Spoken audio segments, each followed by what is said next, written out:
Hey guys, in this video I'm going to talk about the font options, and as you probably already saw, we talked about the font setup, how to load the custom fonts. And if you already arrived on this part, make sure you made the setup so you have your custom settings there. So now you can customize your fonts look, your headlines, heading typography, and so on. In this specific page options page, sorry, you can customize the headings, so you can select which font you want. As you see here, these three fonts are the ones that are loaded in the font setup Google fonts. So they will exist here, so you can simply just select it and it will be used for anything you define. You can also specify the font size, the line height, the font weight, and font style. So you can do all these for all the headings. Now the headings are usually used in the entire theme, but we've added a title element in the page builder, and you can also specify its heading size, h1, h2, h3, and so on. So that should be it for the headings tags and styles. We're going to go to body fonts, and as you can see here, you can define the body font options. And when you say body, you say the entire website. I mean, this will affect everything except for example, if you define the headings font, which say Montserrat, and then you select here Open Sans, this won't be affected.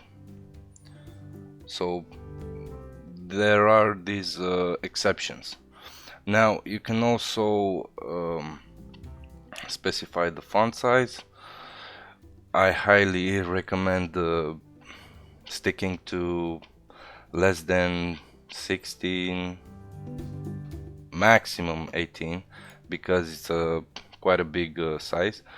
The line height, which should be around say, multiply the font size with 1.6 or 7. This should be a good readable line height. And you can also specify the color of the body font. Then this is a option I will skip it because it's deprecated. It's from the old versions, so there's absolutely no reason to still use it. And we have the footer font. We can specify here, like I said, the font size and line height, and also the color. And we also have the menu font, which is the main menu here. For example, if I select Times New Roman, and if I save it, it should change to Times New Roman font. And as you can see, it changed. So you can also specify the font size, line height, font weight, and font style, normal or italic, and of course the font color. And lastly, we have the alternative font. This is actually a more dynamic how should I say, option. This is a more dynamic option, and we have by default included in the CSS dynamic CSS PHP file actually a selection, a group of CSS selectors which will use the font specified here. So if you want to identify these fonts, this CSS selector, sorry, you can go, for example, to let me search for let's say, I think this button is using, and we're going to click on sources. As you can see, we have this CSS style sheet which is dynamically generated. By default it's compressed, but you can prettify it using this button here. As you can see, everything is arranged nicely. So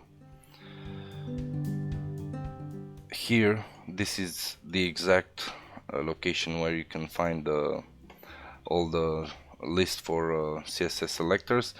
You can edit by yourself, or you can simply, we've included this CSS class which you can attach it for I don't know, for using this alternative font. And all these should be in case you don't know what you're doing, try not to change too much, because just missing I don't know, a comma could actually make some damage here. So it's better not to tweak it too much, unless you know what you're doing, of course. So like I said, if you want to use this alternative font for, I don't know, a custom tag or an element, just attach this class. For example, let me just quickly edit with a page builder, and let's say this one. I'm going to edit it. As you can see here, we have the main title for this element, and inside this text area we have some HTML code too. Now, as you probably know, spans are usually inline HTML tags which usually do not affect anything unless you provide some class. For example, this one has a font weight class with thin. As you can see, the font is quite thin. And let's add FF alternative and just save the element. As you can see, the font changed. It's now using the Montserrat font. So this is just a quick example of how to use this alternative font. Now, of course, like usual, if you do have questions, feel free to ask, and you can also start a new thread on our support forums, and we will gladly help.